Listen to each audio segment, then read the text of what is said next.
کرتے ہیں، اس کے باوجود جب جلسے میں آتے ہیں تو یہاں پر بھی گناہ کرنے کے راستے ہمارے لیے ہموار ہوتے ہیں. کبھی جلسے کے نام پہ، کبھی سنیما کے نام پہ کسی عرس کی ویڈیو وائرل ہوئی تھی جس میں چترہار لگایا گیا تھا، ویڈیو وائرل ہوئی تھی، لڑکیاں ڈانس کر رہی تھی، ایک طرف تقریر ہو رہی تھی، ایک طرف لڑکیاں ڈانس کر رہی ہے. یہ ہمارے آراس کے حال ہے، یہ ہمارے عرسوں کے حالات ہے، ہمارے جلسوں کے حالات ہے. بتائیے تو صحیح، اس سے قوم کو فائدہ ہوگا؟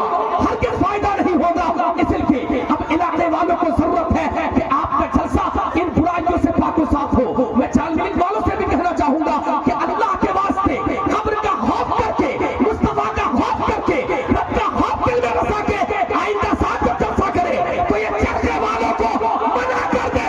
آپ اگر چرچہ منع کریں گے بازار نہیں لگے گا، جلسے کا اتنا اثر ہوگا کہ یہ اثر پورا سال قائم رہے گا. انشاءاللہ تعالی اس کا فیضان آگے میں جاری ہے.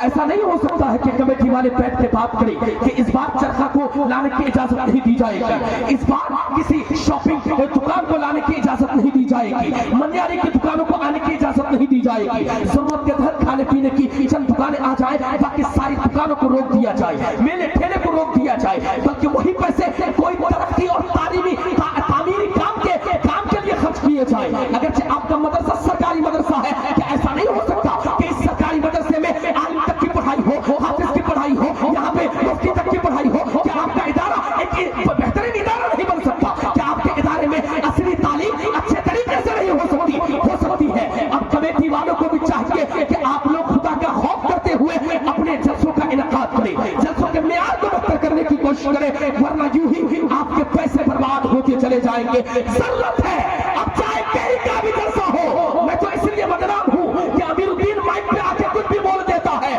لیکن یاد رہے آج میں بتا رہا ہوں، کل کوئی بتانے والا نہیں ہوگا، کل کوئی آپ سے بتانے والا نہیں ہوگا. آج میں آپ کو جگانے کی کوشش کر رہا ہوں، تم مجھے غلط سمجھ رہے ہو سب کو، لیکن جب تمہاری زندگی کا آخری موڑ آئے گا تم کو سمجھ میں آئے گا. کوئی مولانا امیر الدین ایک کھارو بیٹا کے چھوٹے گاؤں سے نکل کے مارکیٹ میں تقریر کرنے آیا تھا. انہوں نے بتایا تھا کہ ہماری زندگی کس طرح گزرنی چاہیے، جلسے کس طرح ہونے چاہیے، ادارے کس طرح ہونے چاہیے، اسکول کس طرح ہونے چاہیے، کالجز کس طرح ہونے چاہیے. اس لیے ضرورت ہے کہ آپ اپنے معیار کو بہتر کریں، مدرسوں کے معیار کو بہتر کریں، تعلیمی اداروں کے معیار کو بہتر کریں، اداروں کے نظم و نسق کو بہتر کریں.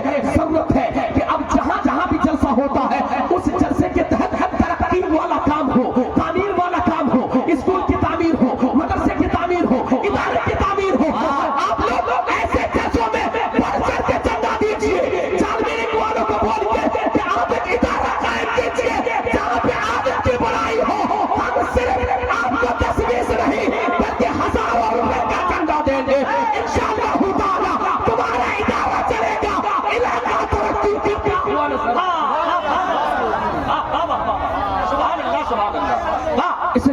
اب ان چیزوں کی ضرورت ہے صاحب علاقے میں، ورنہ یاد رہے مر جاؤ گے. جس قوم کو صبح کی اذانیں نہ جگا سکی، ایک وقت میں 50 اذان ہوتی ہے علاقے میں، 50 اذان کی آواز کانوں میں پہنچتی ہے، اس قوم کو آج زلزلے کے ایک جھٹکے نے جگا دیا. سب لوگ اٹھ کے بستر میں بیٹھ گئے. ہم بھی سو رہے تھے، فجر کی نماز کے بعد موبائل میں ایک کلام پر نظریں ثانی کر رہے تھے. ہم نے دیکھا کہ بیڈ کیوں ہل رہا ہے، چوکی کیوں ہل رہی ہے. پتا چلا لوگوں نے میسج کرنا شروع کر دیا. ابھی بھوکم کے جھٹکے آئے تھے، زلزلے کے جھٹکے محسوس کیے گئے. آپ نے بھی زلزلے کا جھٹکا محسوس کیا ہوگا. یاد رہے یہ رب کی طرف سے صرف نمونہ ہے. جس دن رب چاہے گا رب گرفت فرمائے گا، ہم جیسے ہزاروں لوگ زمین میں پھنس جائیں گے. اس لیے اپنے علاقے کی برائیوں کو ختم کرنے کی کوشش کرو.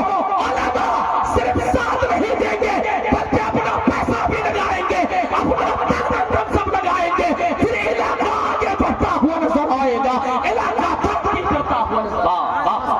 سبحان اللہ سبحان اللہ. ورنہ یاد رہی یہ زلزلے تمہیں کھا جائیں گے. زلزلے کے ایک جھٹکے نے تمہیں جھنجھوڑ کے رکھ دیا کہ تمہیں پتا چلا کہ اللہ کا عذاب کیا ہوتا ہے، اللہ کی گرفت کیا ہوتی ہے. تم نے دیکھا نہیں، اگر تم نے بڑی بڑی بلڈنگیں بھی بنا لی لیکن زلزلہ جب آئے گا تو چند منٹ میں زمین کے اندر پھنس جاؤ گے، چند منٹ میں زمین کے اندر پیوست ہو جاؤ گے. اس لیے ضرورت ہے کہ اپنی زندگی کو بہتر طریقے سے से गुजारे। आज मेरा टॉपिक हजरत हाफिज कारी कासिम साहब किबला ने बुराइयों के खात्मे के ताल्लुक से और सूदखोरी, रिश्वतखोरी, ज़िनाकारी, बदकारी, इन चीजों के ताल्लुक से दिया था कि चंद बातें इधर भी आप इशारा करते गुजर जाइएगा। मैंने कहा इंशाअल्लाह ताला जरूर बोलेंगे। हमारे समाज में सूदखोरी कितनी आम है। मेरी बेटी के पास अगर 500 रुपए है तो वो भी वो छुपा के रखती है सूद में बिठाने के लिए। औरतें चुपके इलाके में सूद खा रही है, औरतों के घरों में सूद का कारोबार जारी है। हमारी औरतों का माहौल यह है कि चंद रुपए अगर बेटे ने जमा किया है, जेब खर्चे के लिए दिया है, तो ये अपने पड़ोस की औरत को सूद पे पैसा देती है। 1000 रुपए ले लो तो महीने में मुझे इतना दे देना, साल में मुझे इतना दे देना, 2 साल में मुझे इतना दे देना। यानी ये भला हमारे इलाके में आम होती चली जा रही है। याद रहे साहिबो, सूद खाने वालों के ताल्लुक से मुस्तफा जाने रहमत ने क्या फरमाया? मेरे आका ने फरमाया कि सूद के गुनाह के बहुत सारे दर्जे हैं। उनमें से छोटा सा दर्जा ये है कि जो आदमी सूद का एक लुकमा खाता है, एक गिरफ्त खाता है, वो गोया के अपनी माँ के साथ ज़िना कर रहा है। कितना बड़ा गुनाह होगा, कितना बड़ा ये कितना बड़ा नहुसत वाला काम होगा, ये कितनी बड़ी मार होगी। अल्लाह अकबर कबीरा। आप बताइए तो सही, आप किस तरीके से सूद खा सकते हैं? तुम्हारे पास चंद रुपए है, तुम्हारा भाई पैसे के लिए मर रहा है, चंद रुपए कर्ज हसन के तौर पे तुम दे नहीं पाते हो, उसे सूद पे पैसे दे रहे हो, इलाके में सूद पे पैसे बिठा रहे हो। याद रखना, मैंने देखा है अपने इलाके में, अपने मुआशरे में, अपने समाज में बहुत सारे लोगों को जो लोग सूद खाते हैं, उनकी औलादों को हमने देखा है, उनके चेहरे पर नहुसत टपक रही है, उनके चेहरे पर नूर नहीं है, उनकी जिंदगी में सुकून नहीं है, उनके घर का माहौल अच्छा नहीं है। किसकी बेटी भाग रही है, किसका बेटा भाग रहा है, किसका माहौल खराब है, कोई समाज में नाक कटा चुका है, समाज में किसी की इज्जत नहीं है। ये कब होता है? जब आप हरामखोरी करते हैं। इसलिए अब अपनी जिंदगी को गुजारो, आप हफ्ते में एक लुकमा खाओ। मुस्तफा की हदीस के मुताबिक मेरे आका फरमाते हैं, जब कोई बंदा मोमिन हफ्ते में एक लुकमा मुंह में डालता है, हलाल लुकमा होता है, तो अल्लाह रब्बुल इज्जत के फरिश्ते उस बंदे की जियारत के लिए तशरीफ लाते हैं। इसलिए अपनी जिंदगी को बेहतर से बेहतर करने की कोशिश करो, सूदखोरी को बंद करो, सूदखोरी पे कत्ल लगाने की कोशिश करो, रिश्वतखोरी पे कत्ल लगाने की कोशिश करो। वही काम जो फ्री में होता है। मैं आपको अपनी बात बता रहा हूँ, मैं ब्लॉक के करीब रहता हूँ, कौन भाई, ब्लॉक के पास मस्जिद में रहता हूँ। ब्लॉक के तमाम तर स्टाफ जो मुस्लिम स्टाफ है, उनसे मेरे ताल्लुकात है, फोन पे बात होती है, गुफ्तगू होती है, नमाज मेरे पीछे पढ़ते हैं, जुमा मेरे पीछे पढ़ते हैं। मैंने एक राशन कार्ड बनाने के लिए दिया। बाहर के लोग जो बहादुरगंज से आके यहाँ नौकरी कर रहे हैं, किशनगंज से आके नौकरी कर रहे हैं, उनसे मैंने कहा कि मेरा नाम मेरे बाप के राशन कार्ड के साथ जुड़ा हुआ है, इसे हटा दीजिए। उसने कहा हजरत हटा देंगे। मैंने कहा कोई पैसा लगेगा? कहते हैं इमाम साहब कैसी बात करते हैं, एक पैसा नहीं लगेगा, क्योंकि आप हमारे इमाम साहब हैं। उस आदमी ने इतना बड़ा काम फ्री में कर दिया, इतना बड़ा काम फ्री में कर दिया। फिर मेरी बीवी का नाम मेरी सास के राशन कार्ड के साथ जुड़ा हुआ था, उस आदमी ने उसको भी काटा और मेरे नए राशन कार्ड का अप्लाई किया। अब वो राशन कार्ड ब्लॉक में आ चुका है, तो मेरे गांव का मेंबर मुझे कल फोन करके बोलता है, मौलाना तुम्हारा राशन कार्ड आ चुका है, 1000 रुपए लगेगा। मैंने कहा अरे मैंने तो अपना नंबर दिया है, OTP डालूंगा और राशन कार्ड निकाल लूंगा, 1000 तो मैं कैसे दूंगा? यानी मेरा समाज है, एक राशन कार्ड बनाने के लिए अगर 1 रुपए खर्च नहीं हो रहा है, हमने मेहनत की, ब्लॉक के स्टाफ ने मेहनत की, बहादुरगंज के आदमी ने मेहनत की, ताकि मेरा नाम कटे बाप के राशन कार्ड के पीछे और मेरा नया राशन कार्ड बने। लेकिन हमारे गांव का मेंबर, हमारे पड़ोस का मेंबर बोलता है 1000 दोगे तब जाके तुम्हें राशन कार्ड मिलेगा। याद रहे ऐसे लोगों का जो रिश्वतखोरी को आम कर रहे हैं, हरामखोरी को आम कर रहे हैं, ना कोई समाज में इज्जत रहेगी, ना ऐसे लोगों का कोई वकार रहेगा। ये समाज में मार खाएगा और अल्लाह का अज़ाब से कहीं भी ये बच नहीं सकता है। इसलिए अपनी जिंदगी को इस तरीके से नहीं गुजारो, बल्कि अगर आप किसी ओहदे पर हो तो उस ओहदे का अच्छा इस्तेमाल करो। अगर आपको अल्लाह ने कोई ओहदा दिया है तो आप अच्छे तरीके से इस्तेमाल करें, ताकि आप उस ओहदे के जरिए से सिर्फ दुनियावी काम नहीं बल्कि अल्लाह की रज़ा भी हासिल कर सके। मैं अक्सर बोलता हूँ,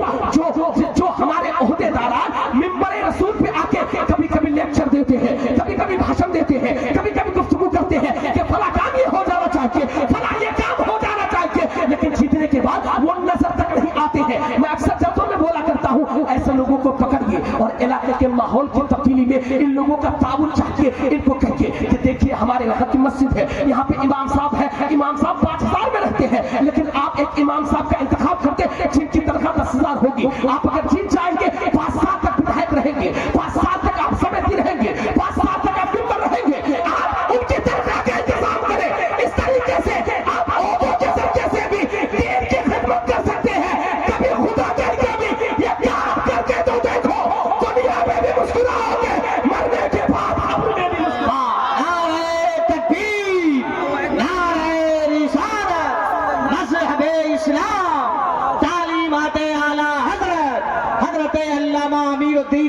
قبلہ قادری. اس لیے ایسے عہدیداروں کو پکڑ کے بٹھاؤ کہ سنو ہمارے گاؤں کی مسجد. لیکن یہاں پہ سیاست کا عالم یہ ہے کہ سیکرٹری الگ جا کے مل رہا ہے کہ مجھے 50,000 روپے دے دو، میں گاؤں کے سارے ووٹ آپ کو دے دوں گا. ممبر الگ جا کے مل رہا ہے، متولی الگ جا کے مل رہا ہے. اے متولی کو سنو، تمہارے باپ کی مسجدیں نہیں ہے کہ 8,000 میں امام رہے گا. سنو خدا کا عذاب نازل ہوگا تم پہ. اکثر مسجدوں کا حال ہے علاقے میں. میرے پاس 3 جگہ سے فون آیا، قسم خدا کی بولتا ہوں، جھوٹ نہیں بول رہا ہوں. 3 جگہ سے فون آیا، کہا کہ حضرت آپ نے ہم کو علاقے میں لگایا تھا، ان لوگوں کو میں نے علاقے میں جگہ دی تھی، وہ کوئی بائسی کے ہیں، کوئی پورنیا کے ہیں، کوئی بہادر گنج کے ہیں، وہ یہاں آ کے امامت کرتے ہیں. فون کیا، کہا کہ حضرت ایک بات بتائیے، ہم جہاں رہتے ہیں یہاں پہ اچھا انتظام نہیں ہے، اللہ کے واسطے آپ کوئی دوسری جگہ دیں گے. دیکھیں میں نے کہا ٹھیک ہے، کوئی اگر جگہ آتی ہے تو میں آپ کو اطلاع کرتا ہوں، آپ کے لیے میں بندوبست کرتا ہوں، آپ کا انتظام کرتا ہوں، آپ کی نوکری لگواتا ہوں. میں نے ان سے پوچھ لیا کہ وجہ کیا ہے ریزائن دینے کی، استعفیٰ دینے کی وجہ کیا ہے. انہوں نے کہا حضرت ٹھنڈی کا موسم ہے، ہمارے پاس ایک ہی کمبل ہے، ایک کمبل میں ٹھنڈی لگتی ہے. ہم متولی کو بار بار کہتے ہیں کہ ایک رضائی لے کے دے دو، آج تک رضائی کا انتظام نہیں کر پائے ہیں. کہتے ہیں کہ تم اپنے پیسے سے رضائی لے لو. کئی لوگوں نے فون کیا، کہا کہ حضرت ہم نے متولی سے کہا کہ ہمیں کمبل کی ضرورت ہے، ہمیں ٹھنڈے پانی سے وضو کرنا پڑتا ہے، کم سے کم کسی چیز کا انتظام کر دیجئے، کمبل رضائی کا انتظام کر دیجئے. آج تک ان چیزوں کا انتظام نہیں ہو پایا ہے. بتائیے تو صحیح، تم ایک رضائی کا انتظام نہیں کر پاتے ہو، ایک کمبل کا انتظام نہیں کر پاتے ہو، لیکن ایک جلسے میں کروڑوں روپے خرچ کر دیتے ہو، 1 لاکھ خرچ کر دیتے ہو. پھر کیا کہتے ہو گاؤں کا ماحول بدلے، علاقے میں بہاریں آئے تو کیا سوچے تمہاری. اگر علاقے میں بہاریں لانا چاہتے ہو، اماموں کو مضبوط کرو، امام خوشحال ہوگا، تمہارا محلہ خوشحال ہو جائے گا، علاقہ سرسبز و شاداب.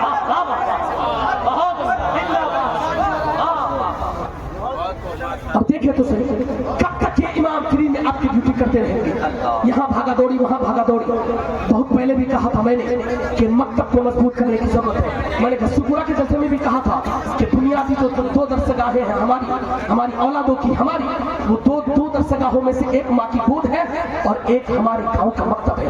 ماں کی گود کا ماحول تو خراب ہو ہی گیا، بیٹا روتا ہے تو ماں فوراً موبائل میں کارٹون لگا کے دیتی ہے. اللہ سے نہیں ڈراتی ہے کہ اللہ سے ڈر، مصطفیٰ سے ڈر، نہیں، کارٹون لے لے. بھوت کا ڈر دیتی ہے، اے موبائل میں بھوت ہے پکڑ لے گا، گاؤں میں بھوت ہے پکڑ لے گا، محلے میں بھوت ہے پکڑ لے گا. یعنی ماں کی گود کا ماحول کتنا خراب ہو چکا ہے. اب اس لیے ہمارے بچے تربیت یافتہ نہیں ہوتے ہیں، تعلیم یافتہ نہیں ہوتے ہیں. اور ہماری جو دوسری درسگاہ ہے مکتب کی شکل میں، وہ اس کا ماحول تو بہت خراب ہو گیا ہے، کیونکہ پڑھانے والا ایک آدمی ہے، 200 پڑھنے والے ہیں. ایک آدمی 200 بچوں کو کیسے پڑھائے گا یار؟ تم 20 بچوں کی رکھوالی نہیں کر سکتی ہو. تم کبھی گھر میں جا کے دیکھو، تمہارے گھر میں اگر 4 بچے ہیں، حضرت میری بیوی کی ابھی طبیعت خراب ہوئی، ان کو ٹائیفائڈ کا شکار ہوا. کبھی میں 3-4 دن دن بھر یعنی کنٹینیو 24 گھنٹہ اپنے گھر میں گھس کے نہیں رہا، بلکہ اگر ڈیوٹی میں آتا ہوں شام کو گھر جانا ہے چلا جاتا ہوں، پروگرام نہیں رہتا ہے گھر چلا جاتا ہوں، لیکن گھس کے نہیں رہا. یہ اہلیہ کی طبیعت خراب ہوئی، 4 دن گھر میں رہنے کا موقع ملا.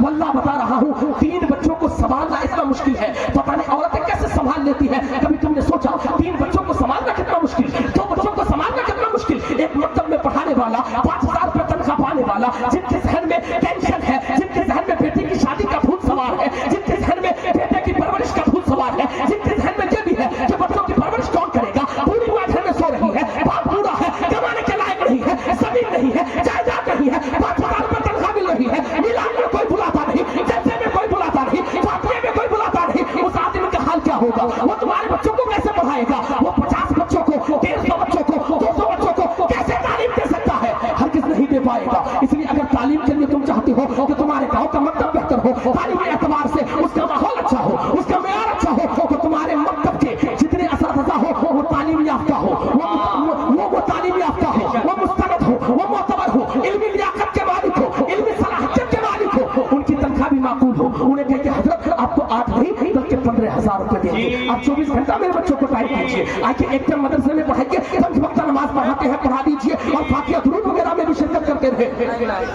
کمیٹی کو تو سستا امام بھی چاہیے نا سر میں.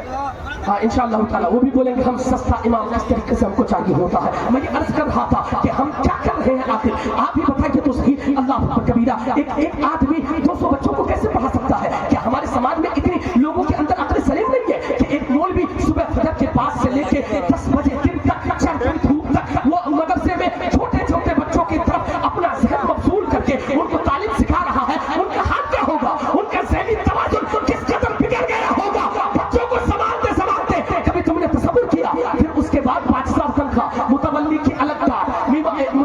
अलग बातें, मिंबर की अलग बातें। इमाम साहब कहाँ जा रहे हो, तुमने छुट्टी ली नहीं ली, तुम कहाँ चले गए, इसके घर क्यों नहीं गए, उसके घर क्यों नहीं गए, फला काम तुमने क्यों नहीं किया, यानी सारी जिम्मेदारियां उनके सर पे लाद देते हैं। फिर बच्चा कैसे पढ़ेगा, वो तो तुम्हारी वेट में लगा है। इमाम साहब बाजार आए कि हजरत कहाँ जा रहे हैं, ठाकुरगंज, जरा 1 किलो मिठाई लेके आना, वहां नीचे से मेरे लिए 1 किलो मुर्गा ले लेना, मार्केट से मेरे लिए आधा किलो मछली ले लेना। तुम्हारा काम भी करे इमाम, तुम्हारी बातें भी माने इमाम, सब कुछ करे, उसके बावजूद तुम्हारे 200 बच्चों को पढ़ाएगा, किस तरीके से पढ़ा सकता है। ये सब बताने का मकसद ये है कि अब होश के नाखुन लो, जो गांव के मकातिब है उसको बेहतर करने की जरूरत है, उसके असातिज़ा इल्म हो, उसके असातिज़ा बेहतर हो, क्योंकि कुरान की तालीम मकतब में होती है। बच्चा अगर कुरान मकतब में ठीक से नहीं पढ़ पाया, बड़ा होता चला जाएगा, कुरान सही करना मुश्किल हो जाएगा। इसलिए अपने अपने मकातिब को बेहतर करो। मुझे अगर बोलने की इजाजत दी जाए तो मैं तो ये कहूंगा कि कई सालों के लिए जलसे बंद करके मकातिब को आगे बढ़ाओ। ये देखो समाज में उलमा ही उलमा नजर आएंगे। नारे तकबीर, नारे तकबीर, नारे रिसालत, नारे रिसालत, मसलक आला हजरत, तालीमात आला हजरत, फैजान हुजूर ताजुश शरिया, फैजान हुजूर ताजुश शरिया, खलीफे हुजूर तौसीफे मिल्लत। नारे तकबीर, नारे रिसालत, मोहब्बत की नजर अहले वफा की शान पैदा कर, मोहब्बत की नजर अहले वफा की शान पैदा कर, बुलंदी और पस्ती में जरा पहचान पैदा कर।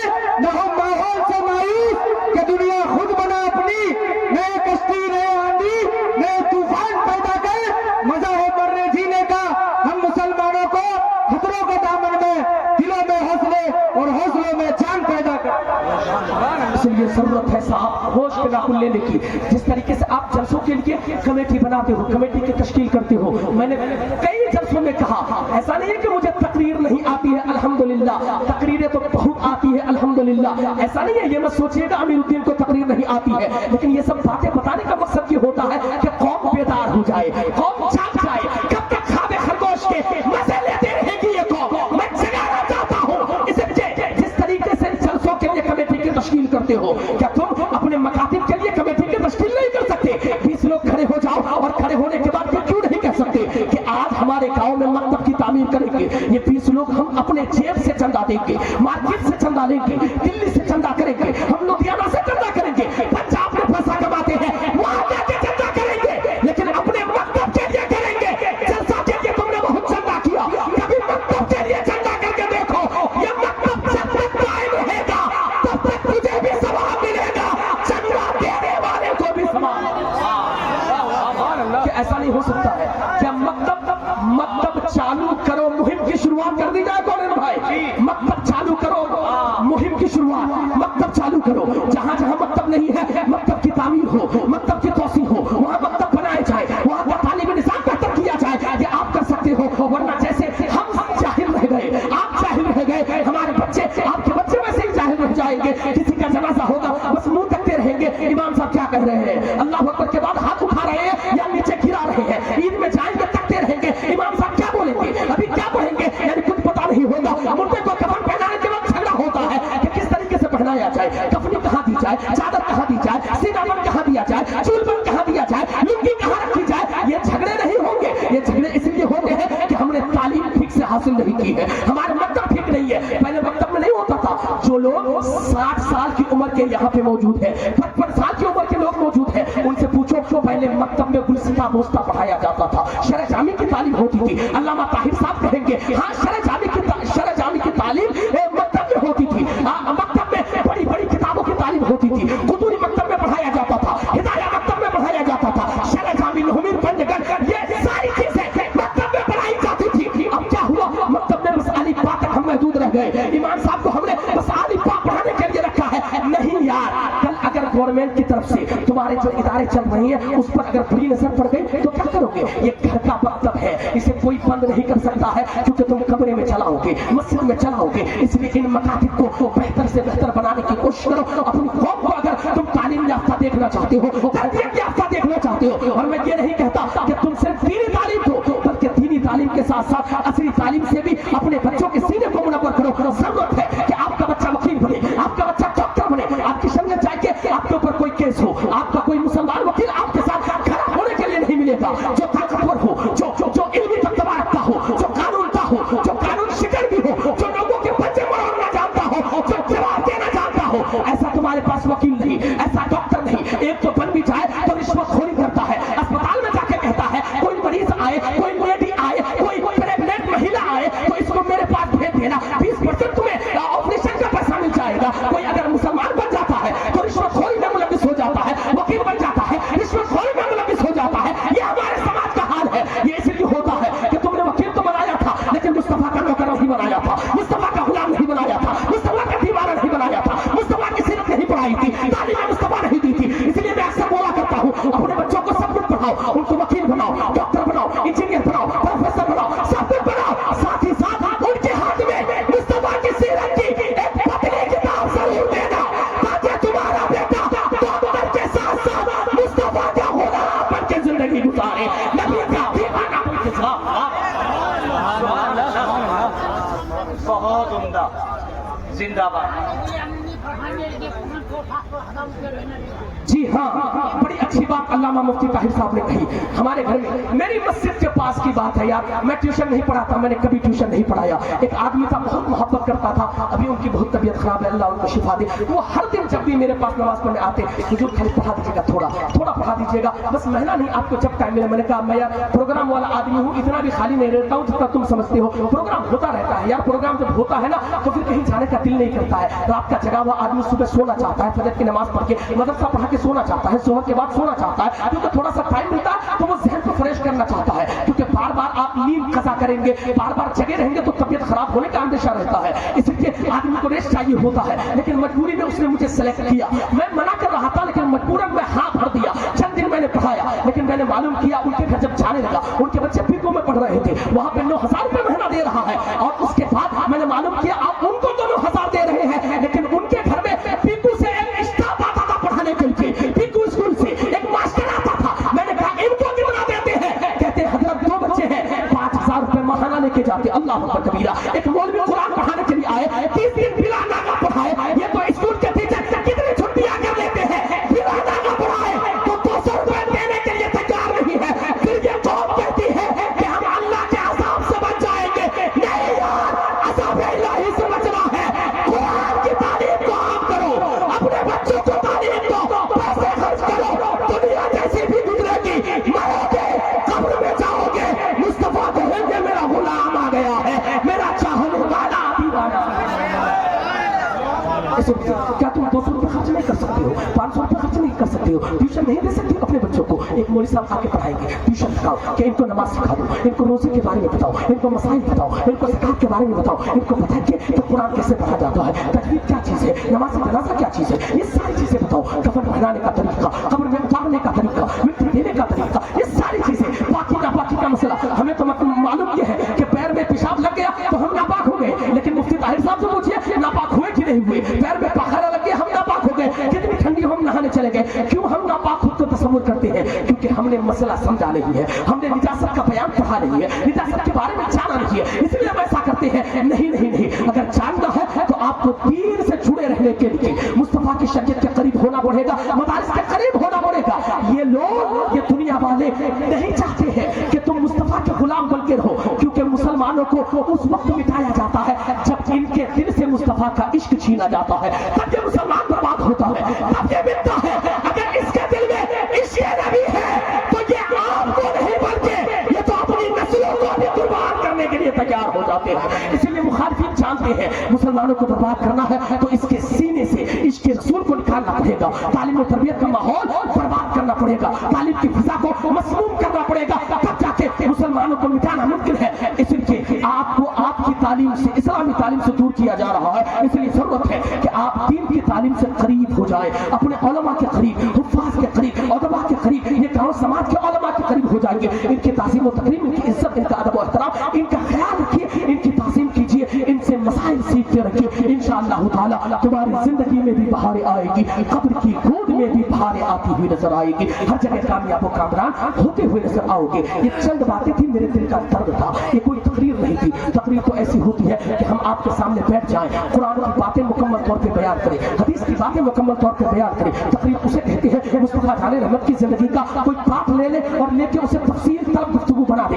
लेकिन ये चंद बातें थी, दिल का दर्द था, ये मेरे समाज का हाल था, माशरे का हाल था, अपनी सोसाइटी का ये माहौल था। ये चंद बातें मैंने आपके सामने रखी है। इसलिए अब आपसे चलते चलते फिर मैं ये कहूंगा कि अब नौजवानों को आगे आने की जरूरत है। आप देखिए, कोई जलसा अगर आप मुतय्यन करते हैं कौलेन भाई, और कोई नौजवान अगर किसी खतीब को पसंद करता है, किसी शायर को पसंद करता है, तो वो उनसे बात करता है और वो उनका जो नजराना रहता है वो सब के सब वो पे कर देता है बिना किसी चू चला के, क्योंकि उसे वो शायर पसंद है, इसलिए उसे बुला लेता है। वो अकेला कम पे बुला के शायर को बुला लेता है जलसे में पढ़वाने के लिए। इसी तरीके से आपको आगे आने की जरूरत है। आप में से किसी को खड़ा होना पड़ेगा कि समाज की गुर्बत कैसे दूर होगी, समाज का माहौल कैसे बेहतर होगा, समाज का मकसद कैसे बेहतर होगा, समाज का मदरसा कैसे बेहतर होगा।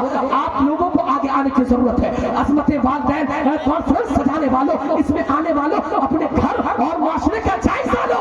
घर तुम्हारा इंतजार कर रहा है, ये दीन तुम्हारी कुर्बानियों का इंतजार कर रहा है। तुम आ तो जाओ मैदान अमल में, फिर वो नारा गुंजेगा, आज भी होकर इब्राहिम सा इमा पैदा। आप कर सकते हैं अंदाज में जरूरत है अपने इलाके में चेंजिंग और तब्दीली लाइए, माहौल को बदलिए, आगे बढ़िए, बेहतर से बेहतर होते चले जाएंगे इंशाअल्लाह ताला। इसलिए उलमा किराम का मैं हजरत हाफिज़ कारी काजी साहब, हजरत अल्लामा मौलाना मुज़म्मिल साहब, हजरत अल्लामा अलाउद्दीन साहब, हजरत अल्लामा मुफ्ती